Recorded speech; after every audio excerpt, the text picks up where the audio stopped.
اس وقت مسلم دنیا میں جس آدمی کا سب سے زیادہ ذکر کیا جاتا ہے اور مسلمانوں کے دلوں پر راج کرتے ہیں وہ رجب طیب اردگان ہے، جو ترکی کے صدر ہے۔ یہ آدمی مسلمانوں کو اتنا پسند کیوں ہے؟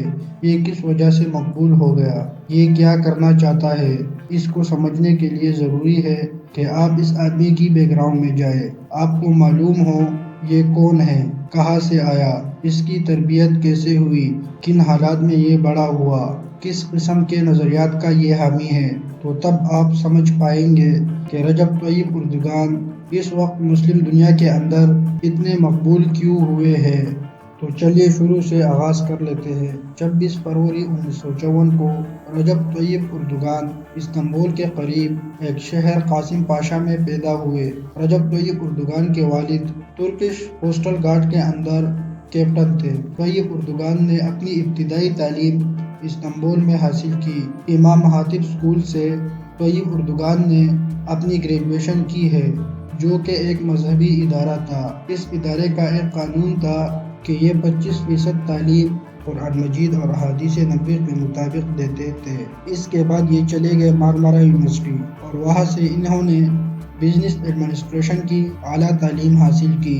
طیب رجب اردگان اپنے تعلیم کے ساتھ ساتھ مختلف قسم کے کام بھی کیا کرتے تھے۔ جن علاقوں میں ٹریفک جام ہوتی ہے وہاں پر یہ گرمی میں نیمبو پانی بھیجا کرتے تھے یا پانی کی بوتلیں بھیجا کرتے تھے، اور اس کے علاوہ یہ سڑکوں پر دوسری بھی کھانے پینے کی چیزیں بیچتے رہے ہیں۔ طیب اردگان قاسم پاشا شہر کے فٹ بال کلب میں فٹ بال بھی کھیلا کرتے تھے اور بڑے ہی اچھے فٹ بالر تھے، مگر اس کے والد نے منع کیا طیب اردگان کو فٹ بال کھیلنے سے۔ تو طیب اردگان ایک سیمی پروفیشنل فٹ بالر بھی رہے ہیں، اور جس شہر میں یہ فٹ بال کھیلتے تھے وہاں کے اسٹیڈیم کا نام اب رجب طیب اردگان کے نام سے منسوب ہے۔ طیب اردگان نے 1973 میں سیاست کا باقاعدہ آغاز کیا اور 18 سال کی جدوجہد کرنے کے بعد یہ ایک بہترین قسم کے مقرر بنے۔ یہ بڑی ہی زبردست اور پرجوش قسم کی تقاریر کیا کرتے تھے۔ ترکی کے اندر کرپشن عام تھی، حالات بہت خراب تھے، لا اینڈ آرڈر تھا ہی نہیں۔ جو پولیٹیکل ایلیٹ تھی ان کو پوچھنے والا کوئی نہیں تھا۔ طاقتور کے سامنے قانون سر نیچے کر لیتا تھا، جس کی لاٹھی اس کی بینس والا معاملہ تھا۔ ایک سیکولر ملک ہونے کی وجہ سے ترکی کی یہ خواہش تھی کہ ہم کسی طرح سے یورپی یونین کا حصہ بن جائے۔ ترکی اپنا ماضی اور اقدار بھلا چکی تھی۔ طیب رجب اردگان 3 مختلف پارٹیز میں اپنی زندگی میں رہے ہیں۔ سب سے پہلے وہ 1981 تک نیشنل سالویشن پارٹی میں رہے، 1983 سے 1998 تک ویلفیئر پارٹی میں، اور ویلفیئر پارٹی کے ذریعے ہی طیب رجب اردگان میئر منتخب ہوئے۔ جب طیب اردگان استنبول کے میئر منتخب ہوئے، استنبول کی سڑکوں پر عجیب و غریب صورتحال تھی۔ وہاں ٹریفک جام رہا کرتا تھا، لا اینڈ آرڈر کی حالت اچھی نہیں تھی، شہر کے گٹر ابل رہے تھے، اس کے اندر گندگی بے شمار ہوتی تھی، صفائی کا کوئی انتظام نہیں تھا، صحت کی سہولیات نہیں تھی، کھانے پینے کی اشیاء میں ملاوٹ ہوتی تھی۔ اس شہر کو درجنوں مسائل کا سامنا تھا۔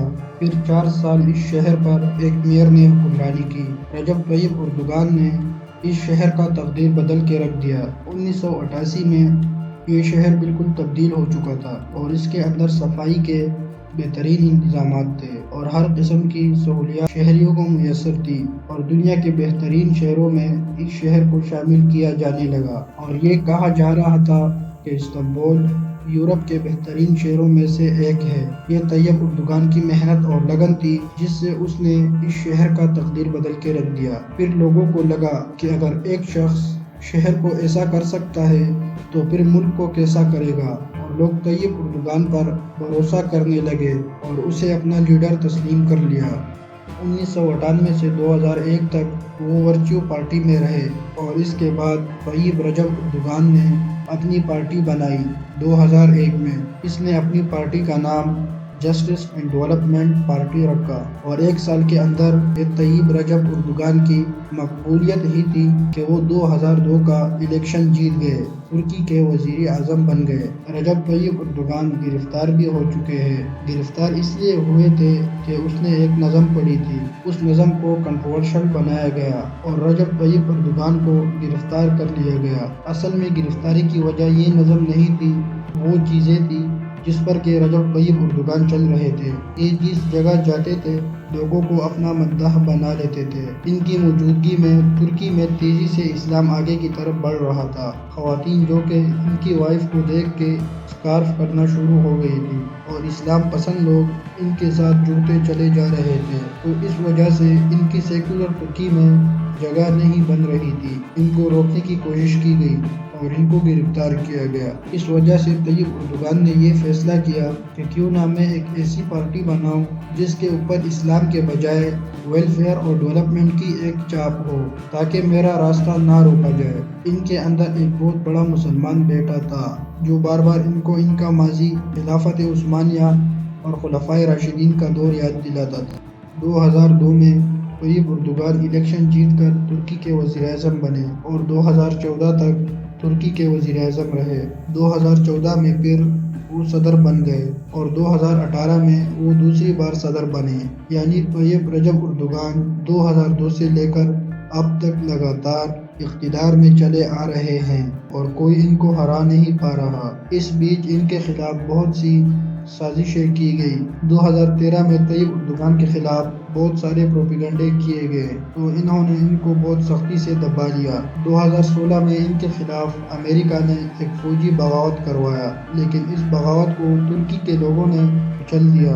لوگ ٹینکوں کے آگے لیٹ گئے، لوگوں نے مقابلہ کیا اور رجب طیب اردوغان جو کہ ایک چھوٹے سے گھر سے اٹھ کے آیا تھا، وہ لوگوں کے دلوں کی ایسی آواز بن گئے کہ لوگ اس کے لیے اپنی جان کا نذرانہ پیش کرنے لگے اور فوج کے ساتھ لڑ کر رجب طیب اردوغان کو دوبارہ صدر کی منصب پر لا کر بٹھا دیا۔ اور جتنے لوگوں نے اس بغاوت میں حصہ لیا ان کو عوام نے گرفتار کر کے اداروں کے حوالے کیا۔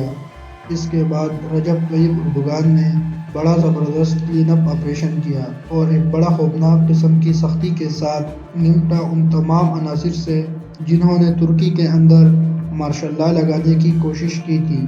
طیب اردوغان اس وقت مسلمانوں کے ایک ارجل عزیز لیڈر کے طور پر موجود ہے ترکی میں، اور پوری امت مسلمہ اس بندے خداداد کو اور مرد فولاد کو عزت کی نظر سے دیکھتی ہے۔ بین الاقوامی سطح پر انہوں نے مسلمانوں کی بہترین ترجمانی کی ہے، ہر مشکل وقت میں مسلم ممالک اور مسلمانوں کا ساتھ دیا ہے، اور اب لوگ اس بندے خداداد کو مسلم لیڈر کی نگاہ سے دیکھتے ہیں۔